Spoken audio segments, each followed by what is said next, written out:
So if you've seen a large amount of shonen anime, you probably noticed a lot of them have these broad, prolongable concepts that can go on and on forever and ever. So what you about? A boy who wants to be ninja president of his ninja village? How long can that take?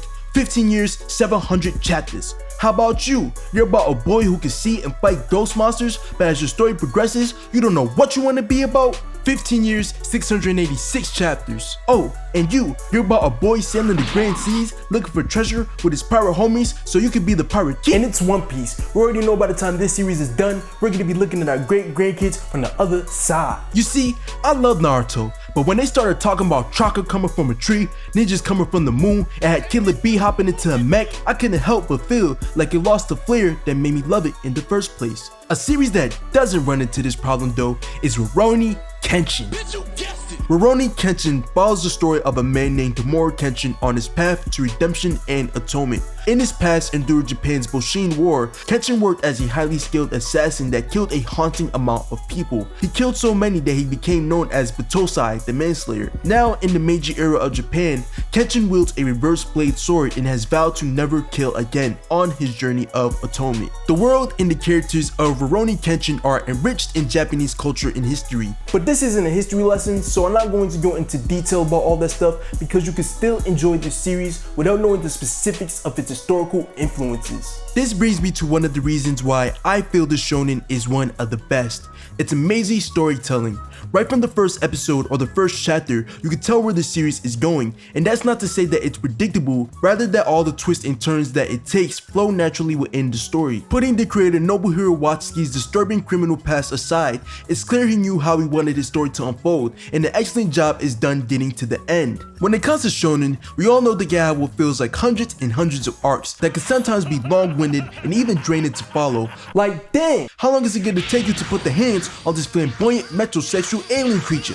God! Unlike a majority of other shonen series that include a bountiful amount of arcs, Rurouni Kenshin gets straight to telling the story it once heard, with the manga only having 3 arcs that all flow seamlessly into each other. The first arc of Kenshin, the Tokyo arc, does what you would imagine a first arc to do. It introduces us to our main cast of characters, begins to explore themes of the story, and sets up some pretty important plot points for the rest of the series. It's during this arc that we are introduced to the duality within Kenshin, as he goes through a constant battle between Rurouni Kenshin and Batosai the Manslayer. The second arc is the Kyoto arc, and it's here everything really begins to pick up and where Rurouni Kenshin becomes a tale of its own. Everything we get a taste of during the first arc is now expanded upon and complemented with new elements. It's during this arc that Kenshin comes into terms with being Kenshin Himura, and also where he begins to understand what that means for him and to the people who are a part of his life. If you've heard anything about Rurouni Kenshin, you've probably heard that this is one of the greatest arcs done in shonen.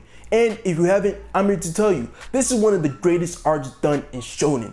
But we're going to be talking about that later. The final arc of this series is the Genshu arc, which has yet to be faithfully adapted outside of the manga, although there's a live action movie on its way that seems to be pretty promising. This is where not only the story concludes, but also where Kenshin's character arc comes to an end. Kenshin literally battles his demons, which are brought into existence through this arc's antagonist, Enishi. If you're a fan of Kenshin and have not read this final arc, do yourself a favor and give it a read. Storytelling aside, when it comes to criteria for a shonen, this series has checks across the board. It's just so goddamn good.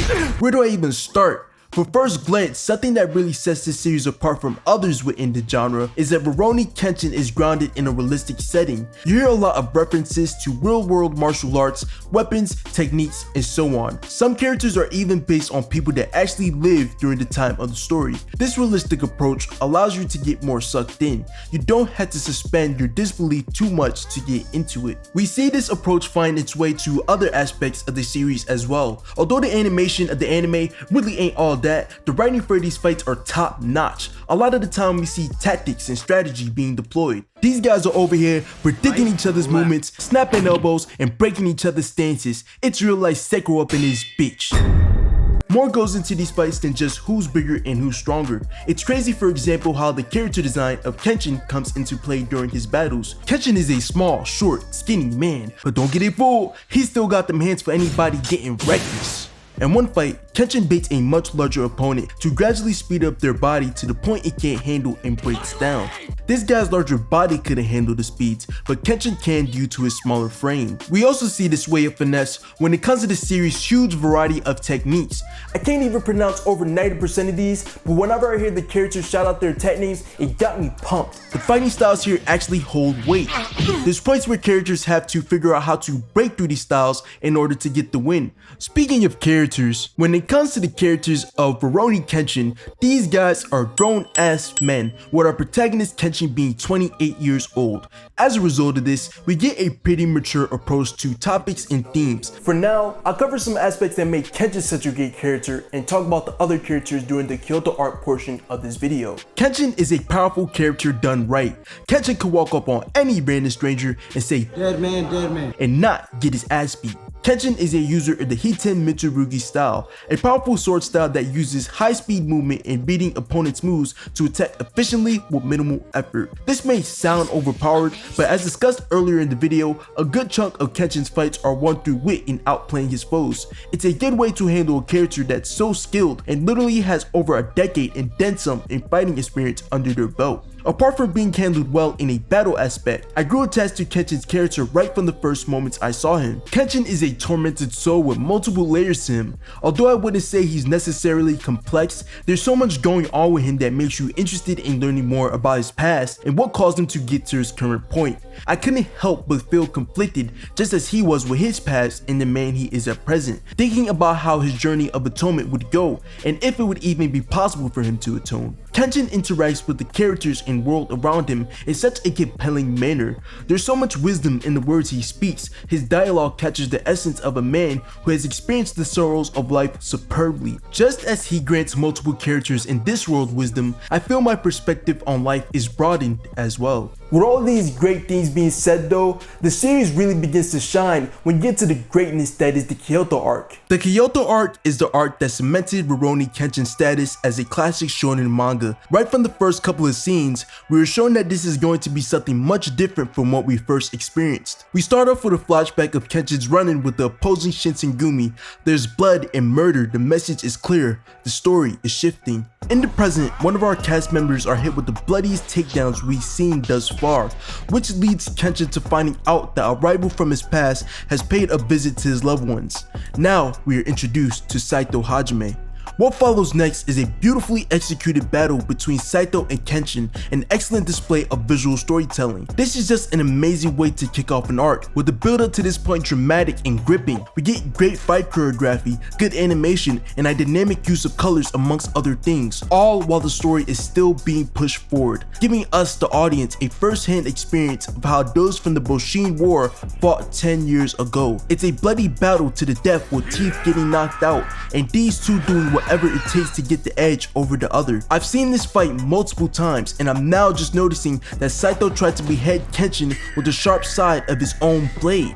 The battle is interrupted, but the story still doesn't miss a beat. With the plot of this arc unfolded, Kenshin is tasked with defeating Makoto Shishio, his successor from the revolution. Thought to be dead, now he has come and threatened the peaceful Meiji era that Kenshin has fought for. To end this act, we get a scene between Saito, a corrupt politician, and the assassin that's hired by him. The politician is thinking up dishonorable ways to raise his seat of power, but before he's able to finish, Saito comes and brutally beheads his hired assassin. Before he goes to finish the politician, he lets known, if anyone allows greed to overcome them, they will be tried by the Shinsengumi law. Evil must be eradicated. The politician pleads for his life and even offers money. Saito's response: you could tame a dog with food, you could tame a man with money, but there is nothing that could tame a wolf of Mibu, as he lands the final blow. This scene encapsulates everything about Saito we need to know. His origins and the principles he lives and abides by are made clear. This is how you introduce an arc. The Kyoto arc is packed full of beautiful, well-executed moments such as the ones earlier mentioned. It's where the story follows the structure of the battle shonen genre more closely, but with its own ambitious approach. Take for example Kenshin's training. Training is something very common when it comes to battle shonen, but here it's approached with an extra amount of grace. Kenshin learning his ultimate move wasn't a result of him getting stronger in the physical sense, but rather because he reinforced himself from within. We get multiple scenes showing Kenshin's past during these training segments. We learn Kenshin's origins and how they trickle down into affecting the man that he is at present. When it comes for the final trial of Kenshin's training, what finally allows him to master this technique is him learning to value his own life. Kenshin's development of strength comes from him being developed as a character. Throughout his 10-year journey, he has been sacrificing himself to protect the weak, but neglecting how his newfound comrades would feel if anything were to happen to him. How can you protect the peace of the weak at the cost of disrupting the happiness of your loved ones? Is this scene where Kenshin, once Potosai the manslayer, becomes Kenshin Homura, all in a powerful and visually satisfying sequence. There's much to talk about when it comes to what the Kyoto arc does well. I could talk about Kaoru, who acts as a motivation for Kenshin and how she goes on her own journey through womanhood, or how weaker characters like Yaiko get their own moments to shine, or even how well Aoshi's descent to madness and obsession is captured and conveyed to the audience. But I really want to touch on the antagonists of this arc. You got Shishio and his task force, the Drupan Gatana, consisting of an anorexic Zubat cosplayer, Universe 6 Bobby and Boo, and a cross-dressing trap. But within this group, there's two members that really caught my attention, Anji and Sojiro. Anji is a fallen Buddhist monk with extreme views on how to accomplish salvation. Hearing and seeing what brought him to this point and how it caused him to have this warped sense of thinking tugged at my heartstrings. Seeing his backstory actually got me to sympathize with him. But this is taken up a notch when we come face to face with Sojiro, Shishio's apprentice. As Shishio's apprentice, he embodies the same line of thinking instilled to him by his master. If you're strong, you live. If you're weak, you die. When faced with Kenshin, who is the antithesis to this ideology, Sojiro begins to question his master's teachings and eventually breaks down.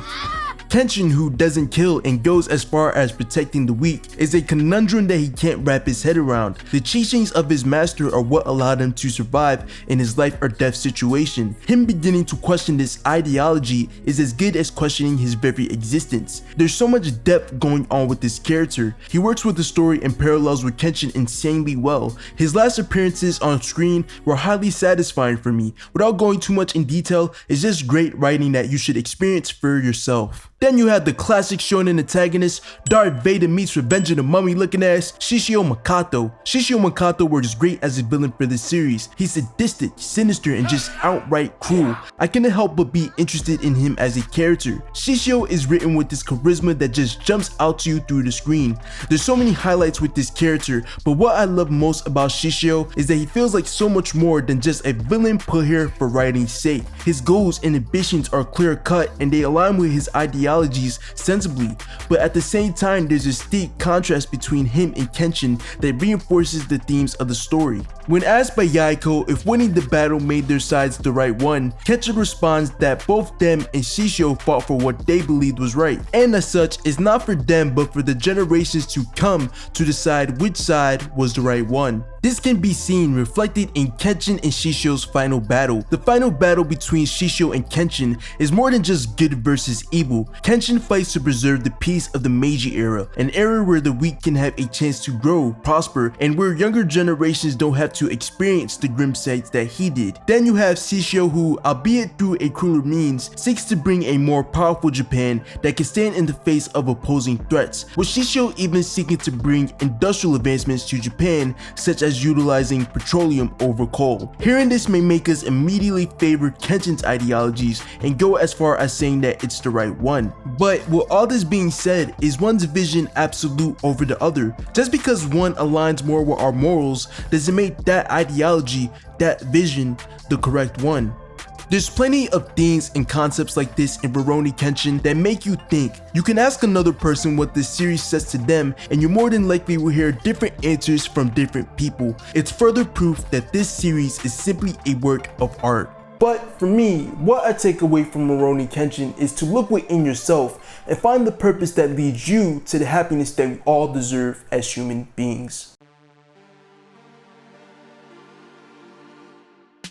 If you made it to this point in the video, thank you so much for watching. If you got a laugh, giggle, or even a chuckle from the video, why not share the video and enjoy with a friend? Do all that fancy schmancy YouTube stuff down below. I'm not even gonna say what to do because you already know what to do by now. So with that being said, I'm about to, hey.